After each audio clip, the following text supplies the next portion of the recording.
Thank you and welcome to the defense of my dissertation.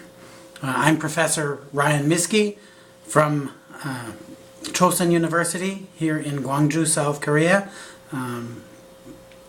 This defense is entitled The Association Between Online Course Activities and Cyberbullying. The date is August 10th, 2015.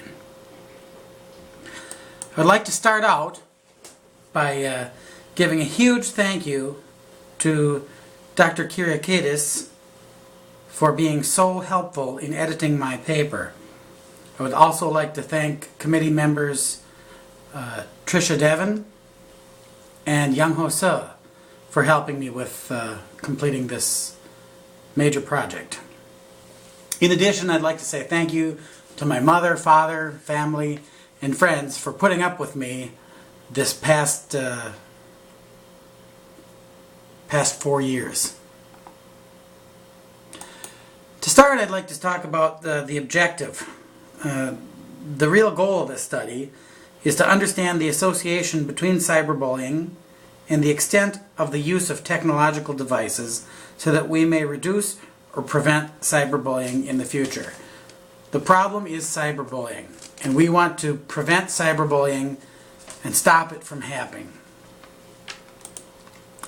According to Demare, the traditional cyberbullies are more likely to become traditional bullies are more likely to become cyberbullies. The problem itself is within human nature. It's complex and it's changing as society and technology evolve. Cyberbullying is a multifaceted, growing concern as technology develops. So as technology changes, so does the way children bully one another. I think another part of the problem is that value formation of the children is directly from their parents. This is a parenting issue. It's not something that should be just pushed onto the school system. It's something that parents should have a hand in order to prevent it. Additionally, there's a lack of empathy from the bullies toward the victims. They don't feel sorry for their victims. You can see, according to Stoll, there is a direct link between insensitivity and prolonged internet use. The more that someone is on the net, the less sensitive they become to their victims.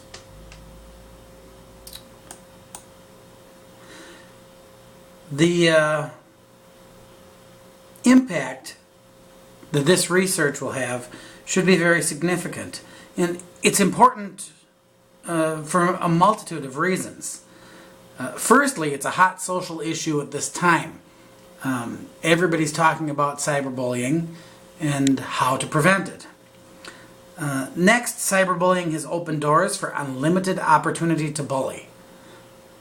The internet is a huge place, and it's hard to police the internet. So we have to stop cyberbullying in its tracks, stop it before it starts.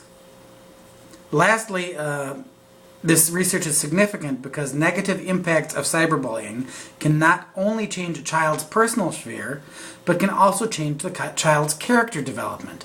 There's a host of negative attributes that can be contributed to cyberbullying.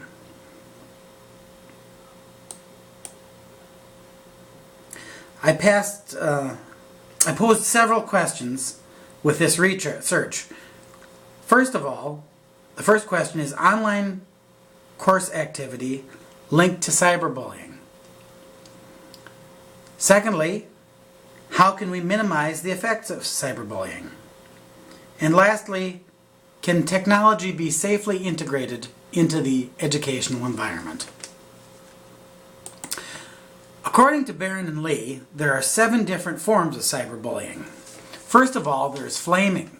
Flaming is sending angry, rude, or vulgar messages about a person to an online group or to that person via email or other text messaging. Next, they list online harassment, repeatedly sending offensive messages via email or other text messaging to a person. Third is cyberstalking, online harassment, and that includes threats of harm or threats that are excessively intimidating. Denigration or put-downs, sending harmful, untrue, or cruel statements about a person to other people, or posting such material online. Next, I list masquerading, pretending to be someone else, and sending or posing material that makes the person look bad, makes the victim look bad. Outing, which is sending or posting material about a person that contains sensitive, private, or embarrassing information, including forwarding private messages or images. Lastly is exclusion, cruelly excluding someone from an online group. These are how Barron and Lee list cyberbullying to be. These are instances or examples of how people cyberbully. We use rhetoric as a means to understand symbols, writing, and language. Rhetoric provides ways to interpret human communication and miscommunication. Once we understand it, it will pave the way for a resolution. In this case, it's best described by using Burke's pentad. I will describe the pentad later in this presentation and in much greater depth. Many people are affected by cyberbullying. Schools are affected by policy. Individual students are affected because bullied students can become depressed, lose sleep, or even become suicidal. Teachers and administrators must deal with cyberbullying on a daily basis, and they have to minimize its effects. Society in general and the state are financially affected by cyberbullying through lawsuits and changes in legislation policy. So there are many people that are affected by cyberbullying. It's not just the victims and the bullies.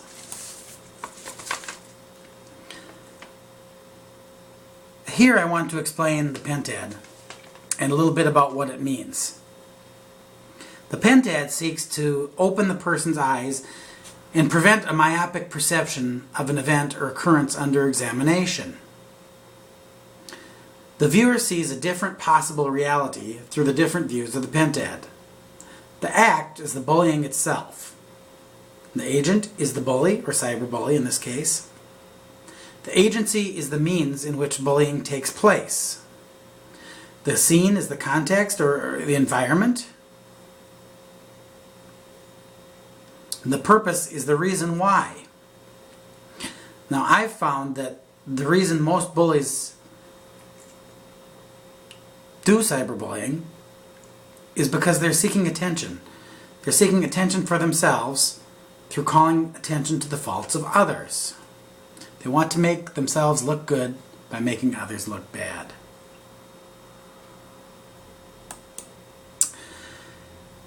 I found that cyberspace mimics the real world. Bullying is found inside the classroom and everywhere in life because it's human nature. It is found everywhere online because the internet touches us all. The analytical framework focuses more on Burke's pentad to help explain why actions are completed. I focused on the scene-agency ratio. I examined the relationship between the school and the reasons for the bullying. I found that bullies in the classroom are the same bullies as in cyberspace. Now, this is how I conducted my study. First of all, I examined the causal connection of cyberbullying and increased computer activities. I also issued a teacher survey face-to-face, which I administered to the teachers. It included questions on internet amount, internet frequency, internet availability, and curriculum. I also gathered bullying data via the telephone from principals and guidance counselors. Types of questions included instance questions and type of infraction questions. I could not release any of the specific data information on which schools because we wanted to keep it anonymous. Also, I did not take information on students' names or anything that would put a student in harm. What I found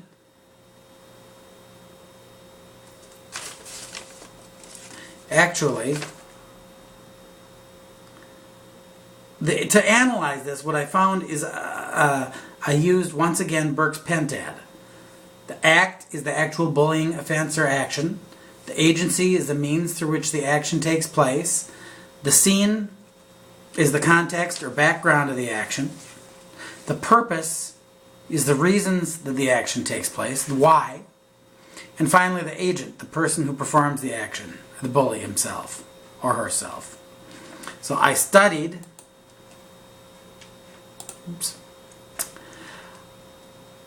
the relationship of Burke's elements and how they affect each other. I especially focused on the scene-agency ratio. Now, the context or background. The context or the background was related to the means through which the actions took place. What I found were 4 different schools. In School A, there was no formal education. Students were given free access to the internet, and they had 3 cases of technological bullying, tech bullying, we'll call them. Not only these tech bullying cases included both cyberbullying online and bullying with smartphones. In School B, they had the most exposure to the internet with formal education. I think the formal education helped because they had less bullying cases. In School C, there was limited internet access time with formal education again. They only had 1 tech bullying case. And finally, School D, no formal internet education, but with limited internet access time. Here they had 2 tech bullying cases.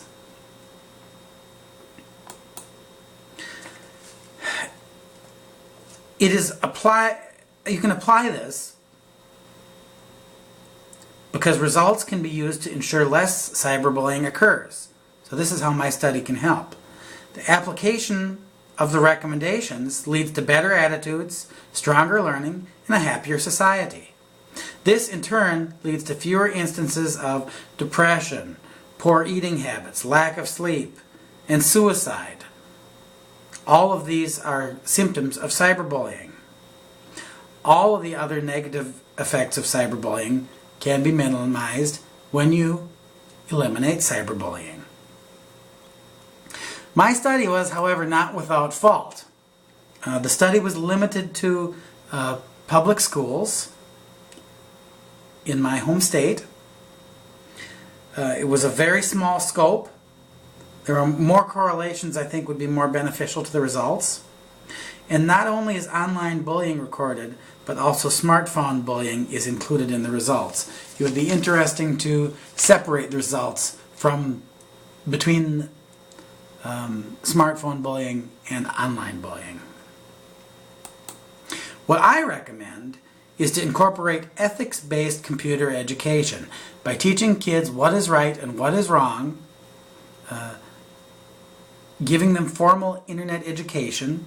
You can definitely reduce the instances of bullying. Schools should monitor internet use within the schools and adapt technical mechanisms to block social media access from school computers. If you don't want children to cyberbully on social media, block social media from the schools. I recommend to keep the parents involved. The more parental involvement, the better. And my last recommendation is that schools must intervene and exert extra effort to enhance the relationship between and among students. By completing these recommendations, we can drastically cut the incidence of cyberbullying and aim to eliminate it from our public schools. Being bullied myself as a child, I was extremely interested in this research project. I'd like to open the floor now for any questions.